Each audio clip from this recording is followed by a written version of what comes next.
So we all know Trump's ambassador to Canada, Pete Hoekstra, was outed as the diplomat who didn't even know how many provinces Canada had, who thinks that annexation would be a great discussion for Trump and Carney to have. That's the level of insight we're paying diplomatic immunity for. Please. Well, 55,000 Canadians and climbing by the minute have decided that they've had enough great discussions, and they signed a petition to send him home. And back in Ottawa, Pierre Poilievre picked this exact week to lecture Prime Minister Carney about growing a backbone from the party that spent years telling us Washington was our friend.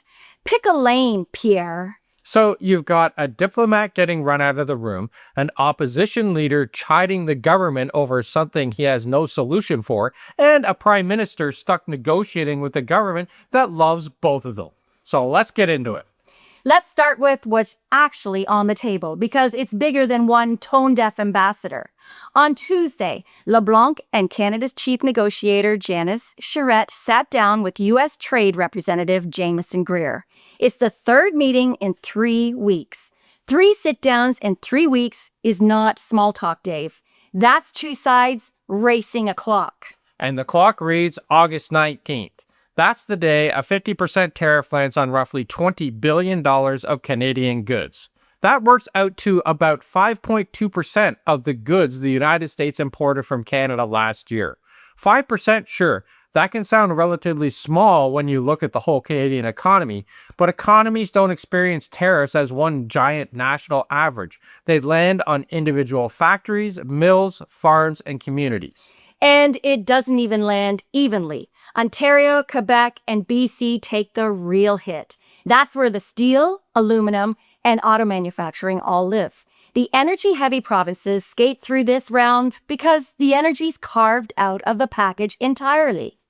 So here's what's actually being negotiated, and it's more interesting than another round of tariff headlines.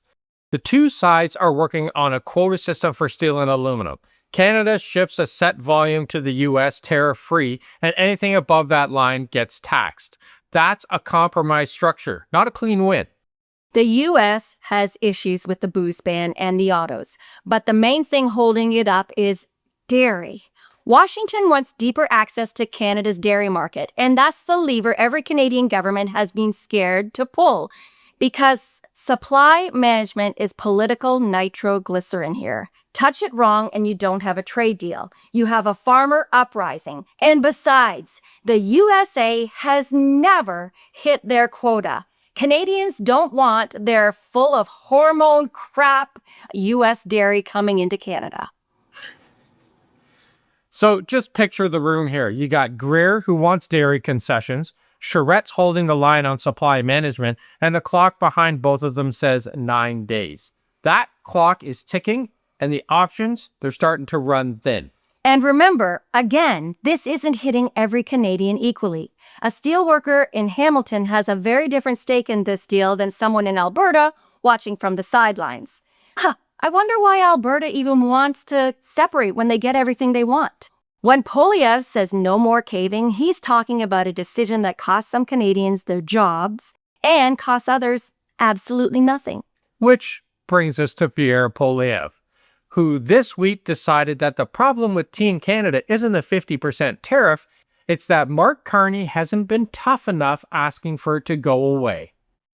No more caving. That's the line from the guy whose party spent a full year insisting the smart move was to stay quiet, stay friendly, and let the relationship settle. Now with an election-shaped headline available, backbone is suddenly the whole platform.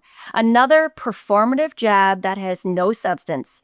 This is Poilievre's MO, isn't it? It certainly is. Now listen, nobody is saying don't push Washington hard here. We have to push hard, but you don't get to spend a year as the don't provoke them party and then show up during the actual crunch demanding everyone else's toughness on command. Just because you change your costume doesn't mean you get to change the script. Prime Minister Carney is in a tough position here. He is stuck holding a real trade-off. Cave on dairy or the booze ban and keep the plants running and Canadians happy, or hold the line and risk the tariff landing on August 19th. Pierre Poilievre gets to have an opinion about that decision without ever having to make any decision. He has the easiest job in Ottawa while he sits in a big mansion that we're all paying for. Now let's talk about the man at the center of the other headline here, Pete Hoekstra, U.S. Ambassador to Canada. We all remember him, right? He is great at pissing off Canadians. Remember when he was asked directly about annexation talk and called it a great discussion for the leaders to have? Yep, he actually said that. Well, Canadians have had enough. Green Party leader Elizabeth May is taking a petition that was started by Leanne Walker of Calgary. I'm so proud of Alberta. To send it to the House of Commons this fall, asking the government to formally declare Hoekstra persona non grata. We've talked about this before. In other words, pack your bags, buddy. You're out of here. It also asks Parliament to examine allegations of U.S. diplomatic interference in Canadian domestic affairs, which we talked about earlier this year as well. And as of this morning, August 12th, that petition has 55,600 validated signatures. When this first story started circulating yesterday, the number was just around 30,000. So this thing is moving and picking up steam. So let's keep going, people. The link to sign the petition is in the description below, and it's open until November 18th, 2026. Now, earlier this year, we promoted a petition asking the same thing back in June. It didn't have the political power that Elizabeth may have, but it got 27,000 signatures. It's now closed, but you add the two of them together and we are creeping up on 100,000 Canadians. So if you signed that one earlier in the year, hit the link to sign this one because we need to get him out of here. Now listen, persona non grata, it can be done. Under the Vienna Convention, a government can give a diplomat 10 days to leave the country, full stop. Canada used this exact power before. 4 Russian diplomats in 2018 over the Salisbury poisoning. A Chinese diplomat in 2023. The tool, it exists. The only question is whether Carney's government wants to use it on the eve of a trade deadline.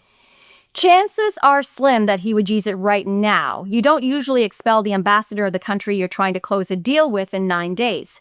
But dismissing the petition as meaningless would miss the point, too. When more than 55,000 people, plus 27,000, have now put their names on a formal parliamentary document saying they believe the American ambassador has to get out of here, well, the government has to listen. And I think Prime Minister Carney understands the political signal behind that, even as his neighbors are sitting in Washington discussing possible Canadian concessions. So, there's a lot going on this week. Carney's team has 9 days to land a deal that protects Ontario, Quebec, and BC workers without gutting dairy. And they're trying to do it all while Poilievre grades their homework and screams like a banshee about backbone and the pressure from ordinary Canadians that want to kick Pete Hoekstra out of the country. That's a lot going on at one time, but the key takeaway here is that Canada is negotiating like it has options. Because it does. 55,000 signatures, plus 27,000 earlier in this year. We can't forget that. 3 meetings in 3 weeks and a clock that both sides know is real. So here's our question for you today. Do you think Carney gets his deal signed before August 19th? Or does Hoekstra get shown the door first? And will Poilievre finally step down because he's grasping at straws? Because we all know his approval rating is hovering at, I don't know. So let us know all your answers to these down in the comments. And when you're down there, check out the pinned comment for our private Facebook group, our Substack, and of course, our merch store. And make sure you give it a like, a hype, and a share with someone who really needs to see how strong Canadians are reacting to all of this. Thanks for watching, everybody, and we'll see you tomorrow. Ciao for now.